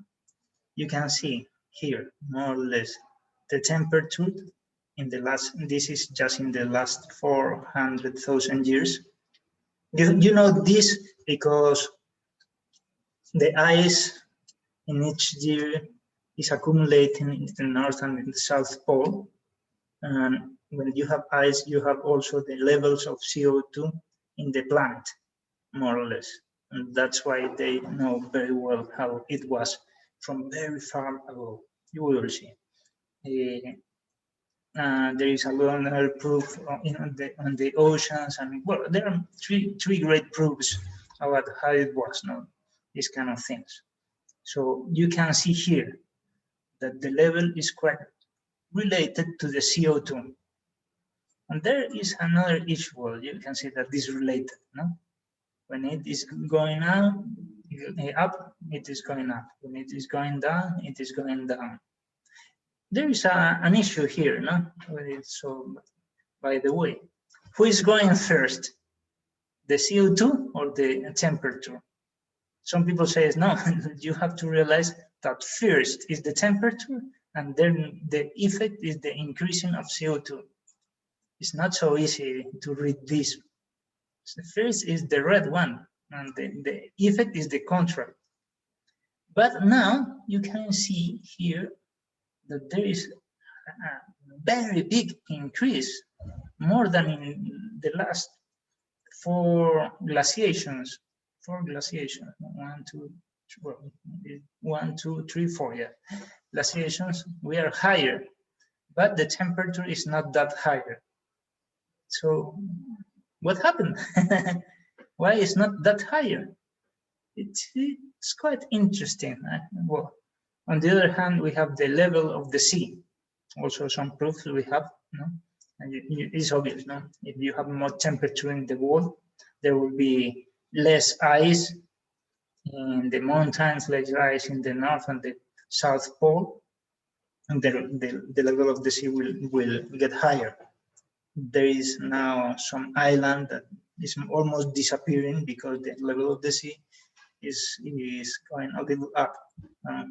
We will expect more levels if the temperature is increasing more. So that is quite interesting. So as you can see, well, there is no relation here. Probably could be a matter of time, or probably the CO2 in the cause is not the thing that we think about, but is the cause, the temperature of the world. Temperature cause more CO2. Well, there is a lot of issues, as you can see. And in any case, it's quite interesting because I don't know if you realize that it is cyclical. It is cyclical. Why it is cyclical? It's not because there are more vegetation, there are more CO2. This is related to the glaciations. And the glaciations, is very well known, is related to the orbit of the Earth. So, to the orbit of the Earth. So,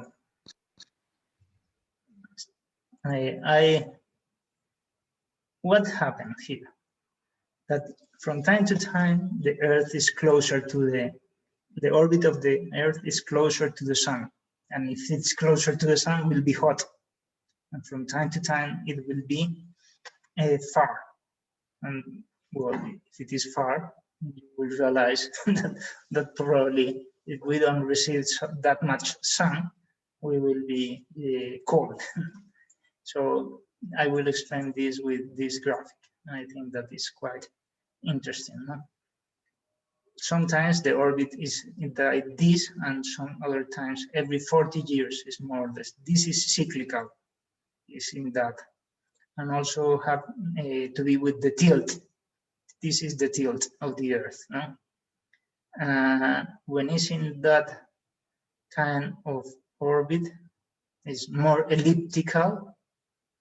When it is more elliptical, one part of the Earth will see very few times the sun, and that will be ice. That part of the Earth will be ice in that part, in the whole north of the Earth. So that is the notion of glaciation.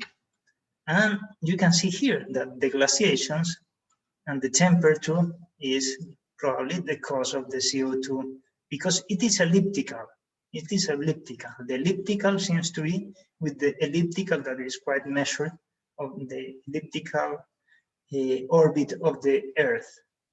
So in any case, we have now this. So as you can see, people used to say, no, we know how to cure coronavirus. No, I mean, it's not so easy.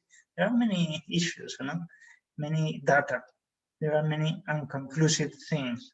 And I will put you another that you will realize this is just the last 4,000 years. But if you see the whole history of the Earth begins in 4,600 million years ago. At the beginning is what the ice house, no? The ice house, the lower temperature, no? Then an increase, incredible, and then a warm house, but you can see here, we are just seeing this, living in this part. But you can see here, the CO2 was absolutely higher. And the temperature, well, at the beginning, more or less the same. No? But then the temperature was higher and the CO2 lower, and there's no reduction. And then a big reduction of CO2, more or less at the same levels, and it was the worst temperature in the history of the Earth planet. The worst temperature was with the lowest level of CO2. So it is related or not, CO2 and temperature. If the worst temperature in the history of our planet here was in the lowest level of the CO2. So it is related, no, seems to be in this graphic that there is no, absolutely, there is no relation. There is not relation. Well, and here also, just the last part, there is some relation. And the last part is when the human being appears, as you know. Before that were the first mammals, and before the first mammals, the dinosaurs, and before the first kind of life, the eukaryotes, the unicells, and many other things, and also the multicells here, more or less, here, more or less here, yeah. So it is related or not, once again, the CO2 with the temperature. In this graphic, seems to be that not. In the last 10 years, not. So it is not so clear what is happening, what we have to do. What we have to do? Well, many things. People say, no, the greenhouse effect is absolutely proof. Well, there are some proofs, yes. There are some proof of that at least in the last 400,000 years, there is a relation CO2 at temperature, which is first is another question. But in any case, what we have to do? What we have to do to put all our money, efforts as Kyoto asked to us, the convention of the protocol of Kyoto, to stop the CO2. If there is a lot of unknown things, no, there is a lot of known things still today. There is a principle on the law that I think that you should apply here. Of environmental law, the principle of precaution. Many times it's the same principle of the human health, no? Many times you don't know what to do. If one is dying, what I should do if I don't know very well? Well, I will try to pay to the doctor that more or less seems to know a little more than me. And to try to put all the things that we can do, no? And now there is a serious data. The CO2 is increasing at unexpected levels. Well, let's try to do something and to apply the principle of precaution. Probably now is a need. In the past, was not so clear, but now we have a little more data. Now is a need. But as I showed you, there is a lot of uncertain things. There is not so clear. We have to research more, to dedicate more money to research and to see what is happening really and how to solve that if there is a serious issue. I don't know what you believe in these kind of things, but I at least I want to show you that it's not so clear. It's not so clear for anyone in the scientific world. Probably in the newspapers, there will be people that say, no, it's absolutely clear that this position, and the other, no, it's absolutely clear that the other position. I don't think that is so that clear. I don't think, at least, showing the data. On the other hand, who is the first producer of CO2? The oceans many times, the volcanoes many times. There is a lot of literature here, no? Someday I read that the principal cause was the volcanoes, no? That one volcano will produce more than the human being in the whole year. This is not proof that this is not true. Probably the human being will produce, I don't know, 20 times more than the volcanoes in the world, no? But also the cows, the animals, the life in the world will produce something. Also the color of the world, no? If you have more green, there will be one temperature. If you have more blue, there will be another temperature in the world because the sun, how we receive the light, no? There was a crisis in the oxygen crisis 3 billion years ago because the whole world changed with a new bacteria. The whole world and there were no oxygen, and the oxygen appeared with that bacteria, with photosynthesis, and the weather of the earth changed a lot because of bacteria. So it is not so clear, no, what is happening now. Here you can have the, well, respiration. Respiration is one of the main causes of CO2 of every human life. From very far, from 2 billion years ago, no, 2 billion dot 4 precisely, no, the oxygen crisis, no, respiration was a big issue and changed the absolutely the weather of the world 2 billion years ago. Now it's changing also. Photosynthesis and land, sea, release, how many CO2 is absorbed in the sea, or more or less the same that is released. Well, so you can see that this is not an easy matter, this one, and we need a lot of research here. No? So, in any case, we have some treaties about these kind of things to solve, especially Kyoto. Kyoto, so important. We have also treaties about other things. Which other things? Marine environment. I will show you just some of them because it is interesting, no? The International Convention for the Prevention of Pollution from Ships. In Vietnam, it is also interesting, no? When the United States, and also the same in China, and also the same in the Second World War, when they had to leave one city, one place, and there was armament, cannons, I don't know, many things that cannot be transported. They throw all of them to the sea, obviously contaminating the sea. For what? To avoid that the enemy will use them for their purposes.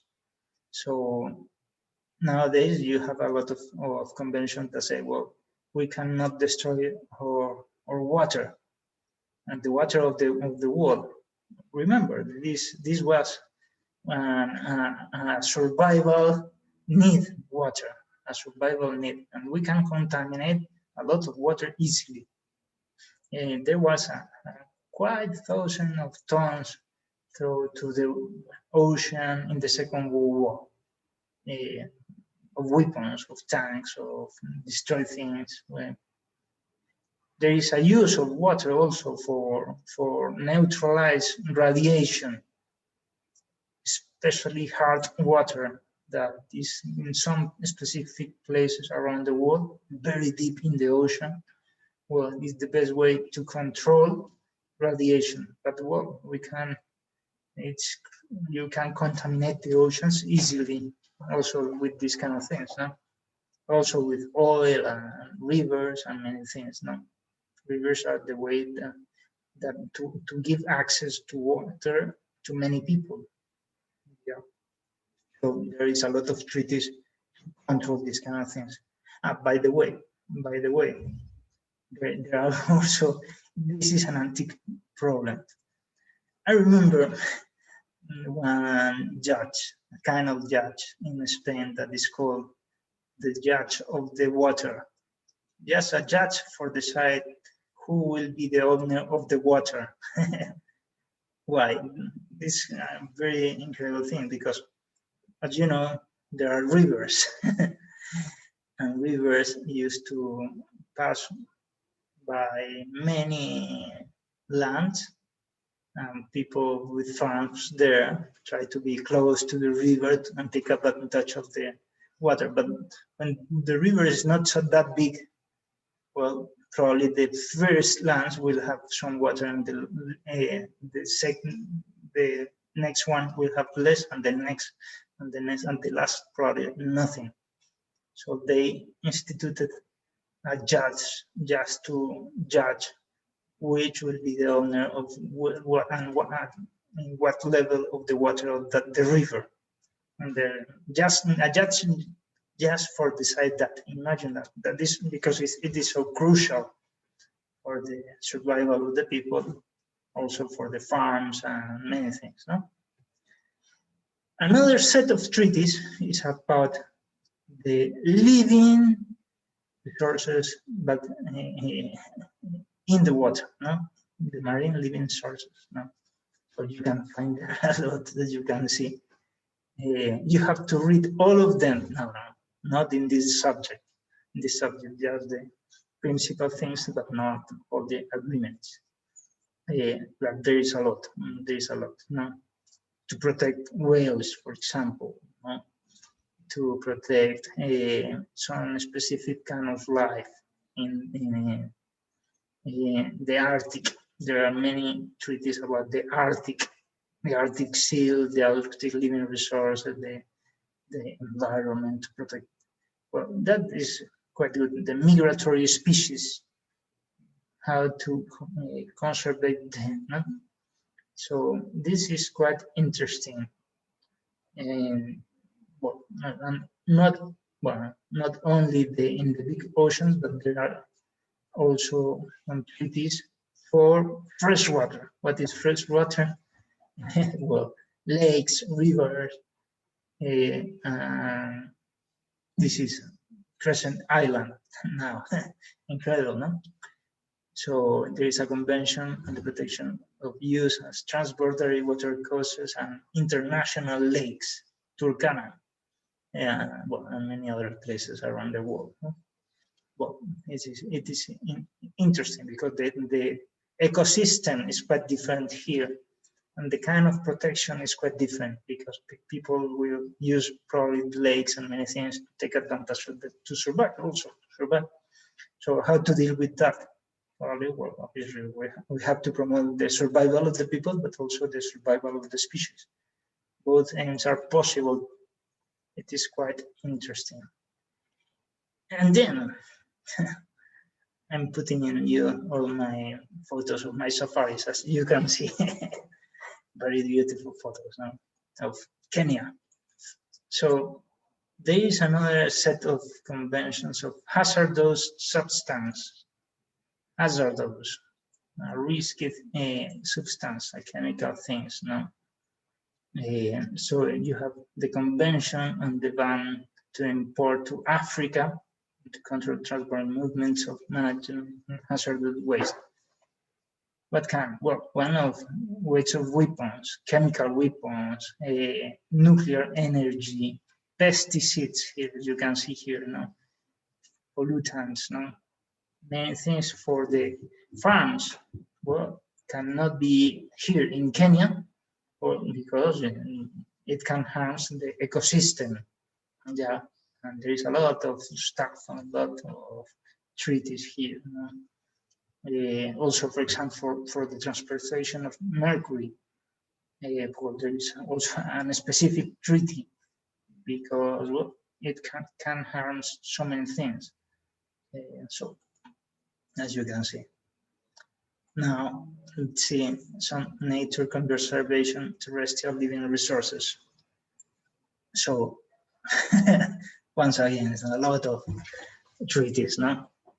But I highlighted all of them because in the topics, Arctic, Amazon, migratory species, endangered species, well, migratory birds, natural heritage, water flow habitat, tropical timber, biological diversity. So you can see a lot of things to protect them, and this is good. By the way, 3 weeks ago was the first possibility in the history to get alive once again one species that was disappeared, a kind of rat of the wild of the United States that was on ice for 30 years. 30 years ago disappeared that species, and by clonation, it was possible to give life again to that species. Incredible, huh? We can have that way. Well, and we will have many possibilities in the next years. But on the other hand, we have to protect. Remember, here the principle is protection. Is protection. Protection, precaution, because all these kind of things are a treasure, an authentic treasure. So there is two treaties about the migratory bird. Incredible picture, don't you think that is an incredible photo? Well, finally, this is quite interesting, no? It is a convention related to air pollution, noise, and vibration. And it's quite interesting because it's not just about this, but also the way of protection. This convention, how to protect this. Well, there is also you will see here the Arthur's Convention, more or less the same thing, and the Convention on Environmental Impact Assessment. So this is quite related to indigenous people. If you want to harm or to do something that can have any effect in the environment, you have to ask first to the indigenous peoples before to take a measure. That is quite interesting. Problem is the same with the Convention 169 that we have seen in the past, that there is, it's not so clear that it's not that clear at all that you are to obey the decision of the indigenous people, but at least it's good to ask in any, and if not, the law will be null and void because you never asked to the people. This requirement for the validity of the law, regulation, policy, or whatever you want. No? So the last one is just a joke. Well, there are many other treaties and things, but I think that for now, for this time, is enough of treaties. As you can see, there is a lot of things, no? So, after seeing this, the environmental rights, the rights to an adequate standard of living, once again, remember, well, there are a lot of basic needs that should be covered for all people. We have seen many of them, some of them with a little detail: water, food, environment, also the environment. And the first question: can we apply all these kind of things, rights, laws, treaties, to the indigenous people of the Amazon? Let's be focused on that. We have seen one case, also mentioned here in this lecture. No? There is a case.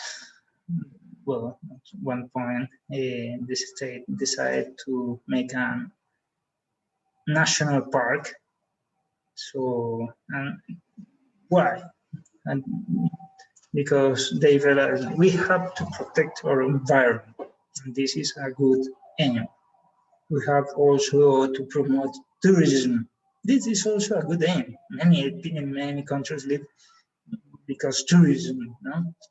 They get so much money, and you can create ecological tourism that will help the country and the tourists and everyone.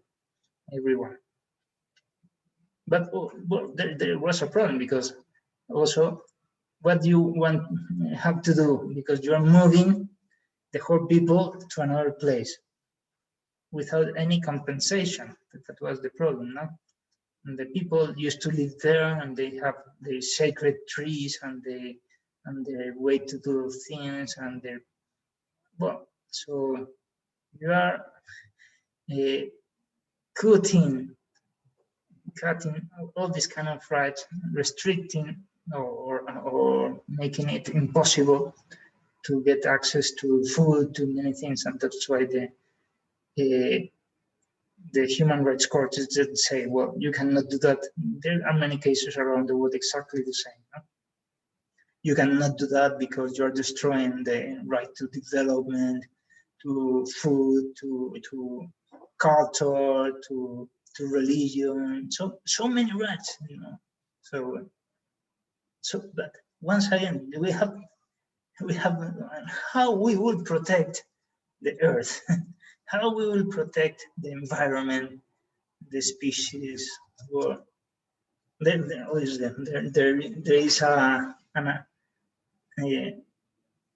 belief in many people that the best people that can take care of the animals are the indigenous people. You will read this specific in the reading of this week. But it is true. Isn't it? We will see. Probably they are not so a big population, and that's why the harm is not so big. But if there were million people, well, many million, well, in the same place, in the same specific national park, it will be so different. So that's why, for example, there is a lot of bans to live in Galapagos Island, no? That is in my country. No? In the Galapagos, nobody can go to live there. You have to a special license of the state to live there, but it's almost impossible. Just the people that are living there are allowed to continue living there. Well, so you can see that it's not so easy how to protect the planet. No? Nowadays, national parks or protected areas in the world are more or less the 12% of the lands of the earth. That is a lot. That is a lot. No? Protected, and I think that is good. But seems to be that the policy of national parks is not always the best one, because you are harming the rights of the people, which will be. Well, there's a lot of variety of possibilities, obviously, with some level of population, but not that much. But you will see that in 20, 40 years, they will be absolutely populated, no? Yeah, you will see.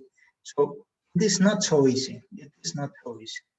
So after remembering this case, I will put another of an indigenous peoples of South America. This is my country. Galapagos are here, island, are parts of my country. And this is the Amazon. It is the biggest river in the world, not the longest one, the large one, but in amount of water is the biggest one.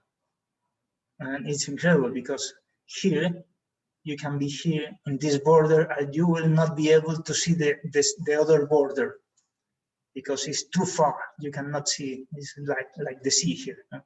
In the last point of the Amazon. And why?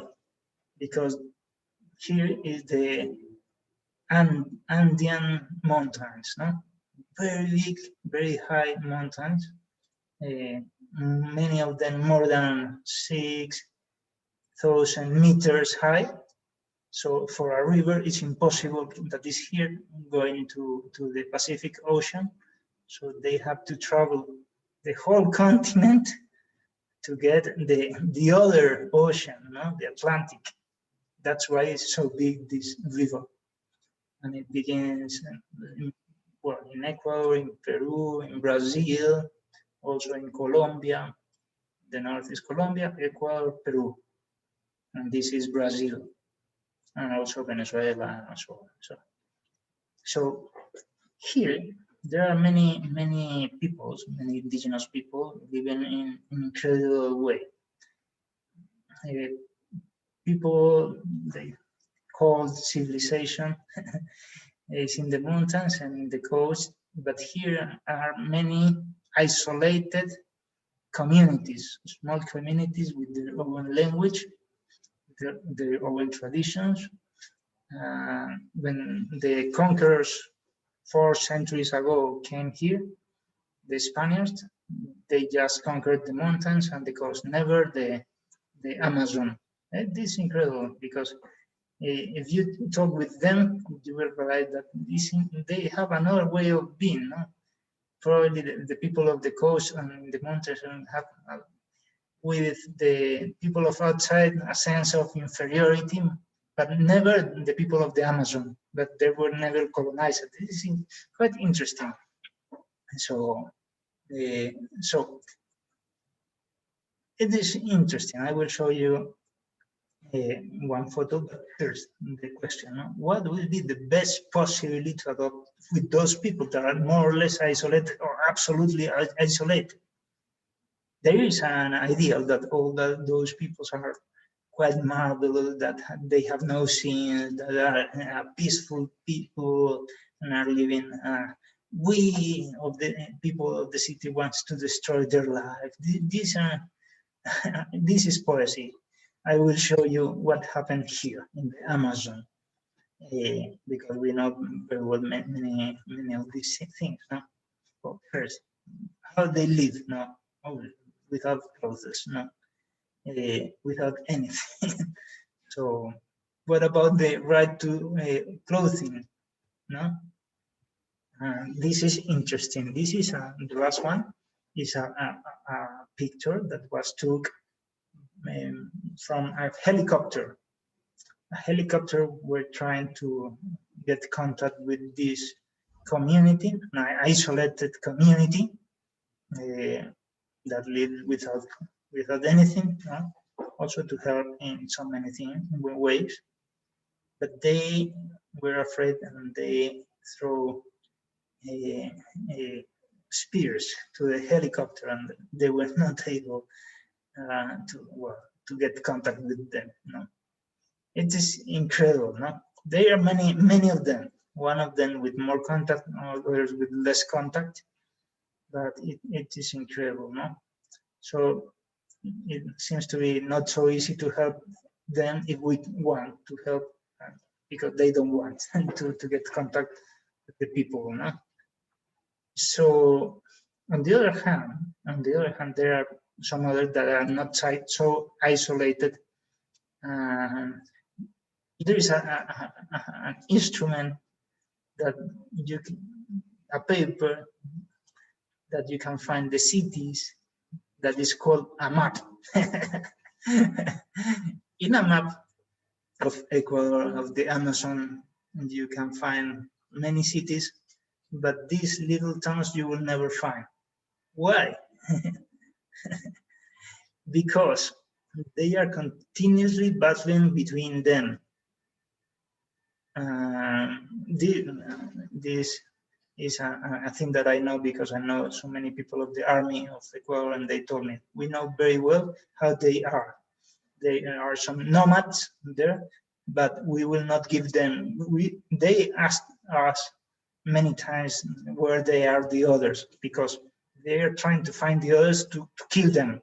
No, to kill the other tribes that are so close. No, so that's why they disappeared many times, many people, because those guys would use to kill the others. So they are not so people without sin. No, they are human. They have their things. We have our sins too. Yeah, that's true. Each one one kind of things, but all of us, we are part of the humanity, no? With our problems, no? All we are human. So this is another interesting data.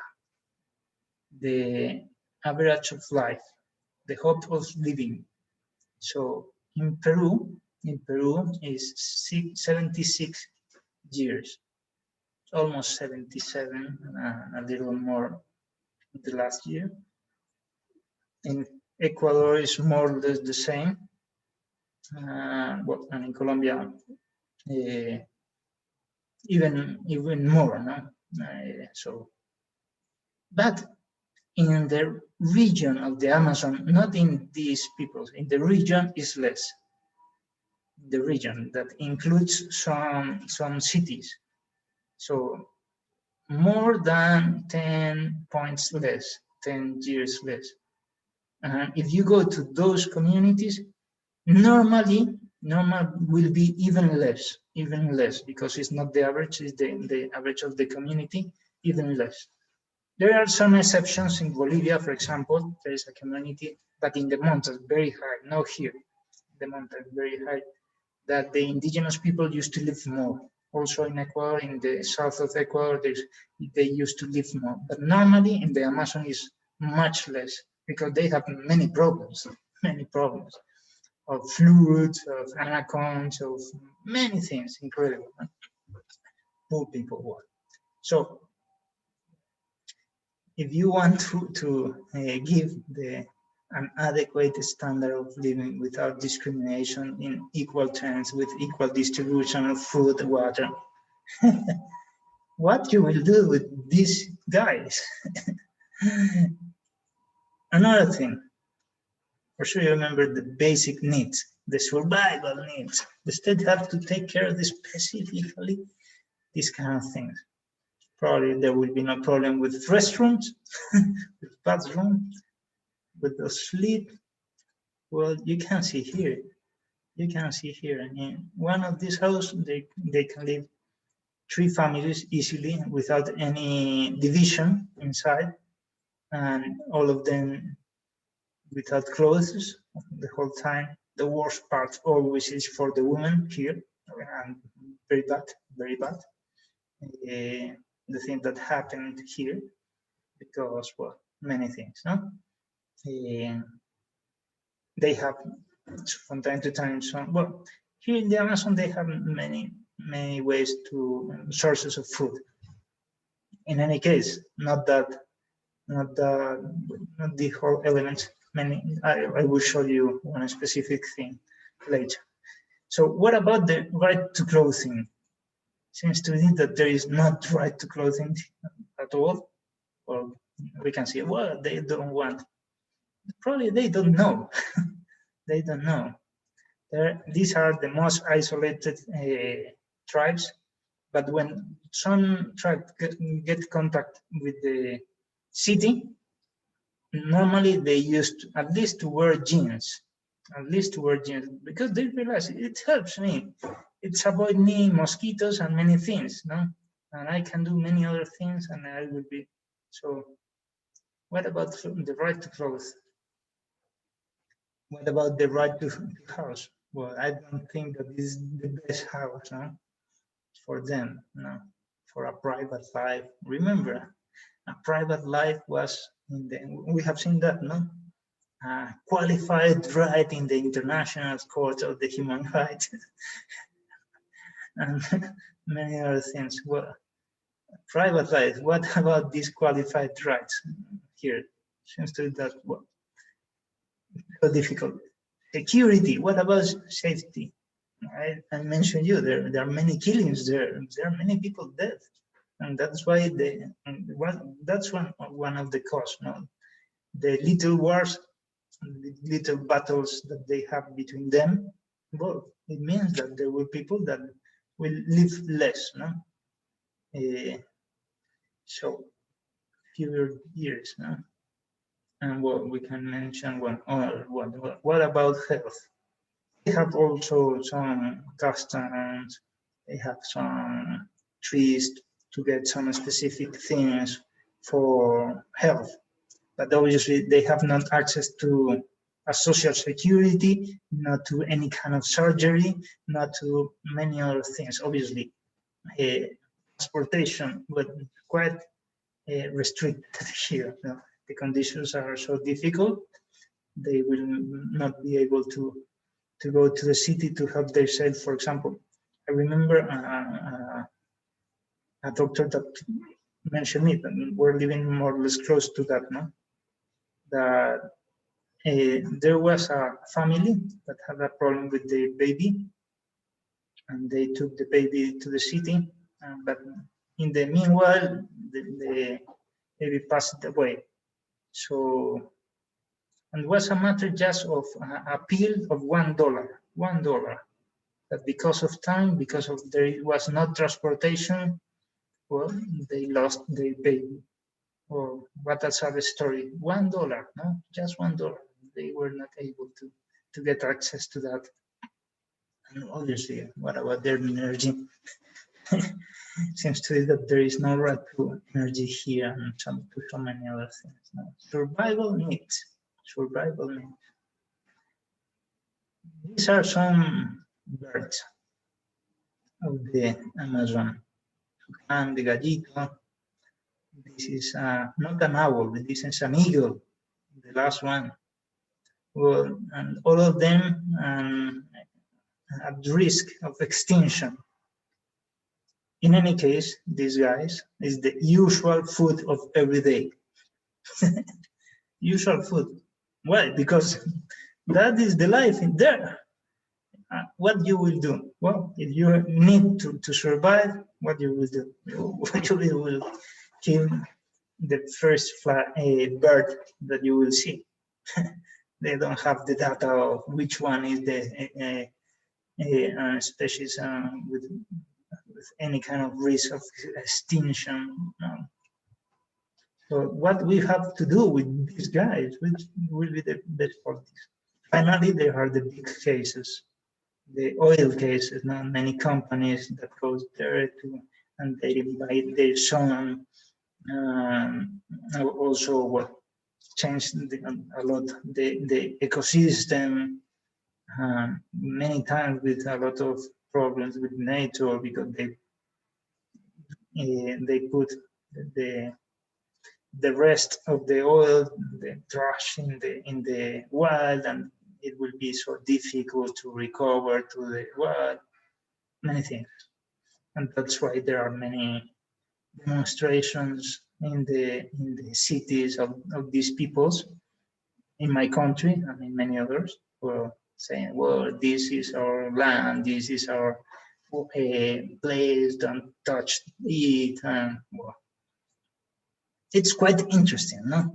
Because on the other hand, you have a country that with this oil will be developed. And that happened with many countries around the world. With all, they develop the economies, and it will help all people, not just 100,000 people, but 60 million people. My country have that population. So you have the both sides. So it is not so easy. Yeah, I will give you the word, but finally, they have the wisdom. This is one of the things, no? The dragon's blood. Here is blood. That is a tree. If you cut the tree, you will have a kind of blood. And this is quite helpful for cure, for heal people, wounds and these kind of things. And they used to do that. And it was so peaceful use until a foreign came and they discovered that they produce in an industrial way around the world and promote that. And they said, well, you are taking our wisdom. Why you don't pay to us if it is our wisdom? Our custom, you're taking our custom and promoting and commercializing with our things. Well, so for all these things, I will ask, which will be the best policy to adopt? So I will give you now 8 minutes in the breaking rooms the breakout rooms, sorry, to Let me see. Okay. To talk about these things, and you, after 8 minutes, you have to mention me which kind of policies you will adopt with all these matters. So join your breakout rooms, please, and you have 8 minutes to discuss, and then we will discuss it here. Join your breakout rooms. So we are once again here, at least most of the people. I don't know, what do you think that could be the best policy to adopt for these people? Remember, we have to protect an adequate standard of living and also all the environmental rights. What do you think about?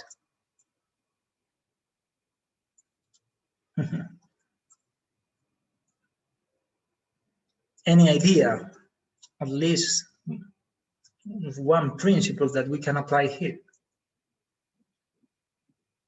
Yes, Helen. Hi. Hi. It's not necessarily a principle, but what we discussed in my group is that I think what the country needs to work on is mainly on enlightening for example, in the education space, if, for example, the children are not going to school, what the state need first to work on is enlightening the people on the parents on the benefits of education, and then after that, going ahead and providing the opportunities to the children, because you might want to go to school, but first, your parent is hesitant to take you, and second, you don't have the opportunity. So, for example, if they talk to the parents and they go ahead and provide the opportunity, like, for example, free primary education and stuff, you will be able to go to school. And now, after going to school, you come back and you're of positive impact to the community. I do understand that paying for someone like school fees, you can't manage to pay for the whole community. It is not really sustainable, but to get started, you can start with that. But as I agree. And probably it's not a matter of money, because in the whole country, in the whole area, there are public schools. But you will put a school in the middle of a protected area. It means you will harm the area. For a school, you put a road. And to put a road, you've put an environment, and you will then soon will be a city. What about the environmental protection? I agree that they need education. I don't know if all of them will require it. Remember this picture, no? They were trying to give them some things, some health securities, and they throw spears to the helicopter. So it is not so easy. Okay, but I agree, they need education. Yeah, at least the basic education to read. Incredible, no? Some of them even don't know the will. The will, imagine that. So, any other idea? Good, Ellen, very good. Any other idea of what we can do with those guys?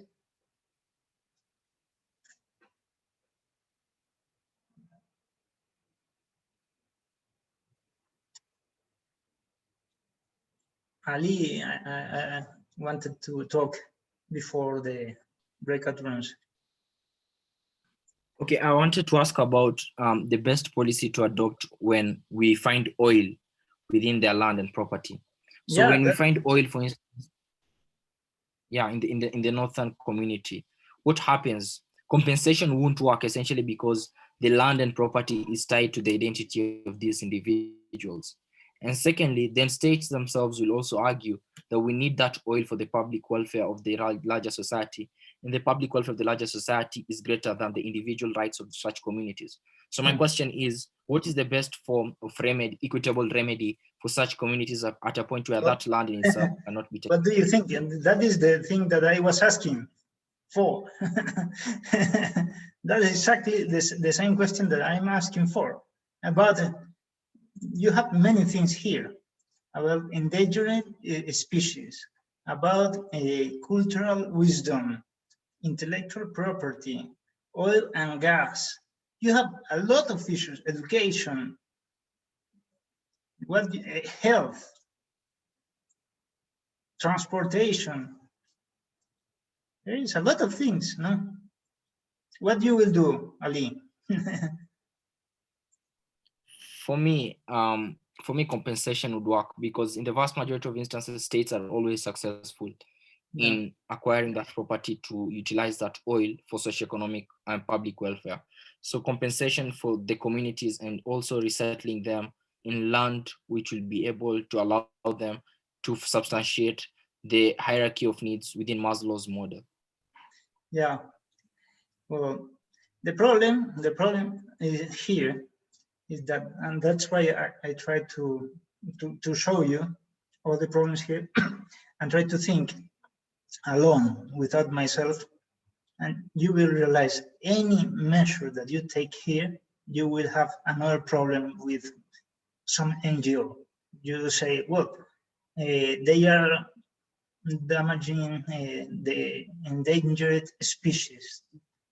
These trees that are so beautiful, and there are not so many now because, well, many people will say, no, the environmentalist will say, stop to do that. But they have to survive. And if you take the people and to move to another place, there will be another people. No, but you are harming about the right to identity, to the land. Georgina, yes. Hi. Hi. Okay, so I'm not really proposing the best solution or the best policy, but I'm really just wondering, don't we sound a lot like colonialists? Colonialists. Like, I honestly, yeah, I feel like that's another point of view. No, we believe that we are the civilization and they are not, and they have their customs, and they we are thinking that we are superior, and they probably they are superior because they have so many virtues that we don't have. Yeah. Yeah, because but that's why I mentioned you that they try to find where the others are to kill them. They are not absolutely without sin.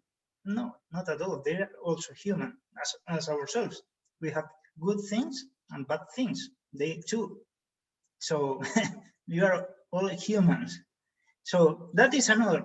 But on the other hand, they say, well, we are not trying to impose, just to show you that they can have health, that they can live 20 years more, that they can have a better place.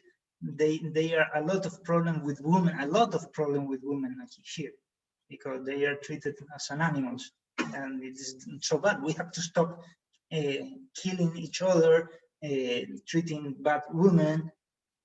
So I don't want to give any answer here. We are on time, so sorry, Julian. But it's just to show you that any measure that we take, we will have some NGO say, no, you are thinking you are superior, or you are damaging the environment because you are not stopping many things, or you are not giving health, or you're not giving education. So it is quite difficult. As always, I think that there could be some solutions.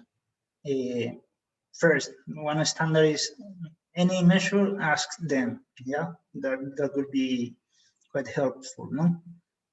Second, try to talk and to realize which could be better for them, no?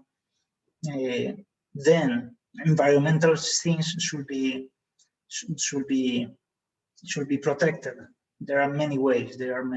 No, there are well, and there are well. We can talk a lot of this, but we are at the end. So thank you so much for this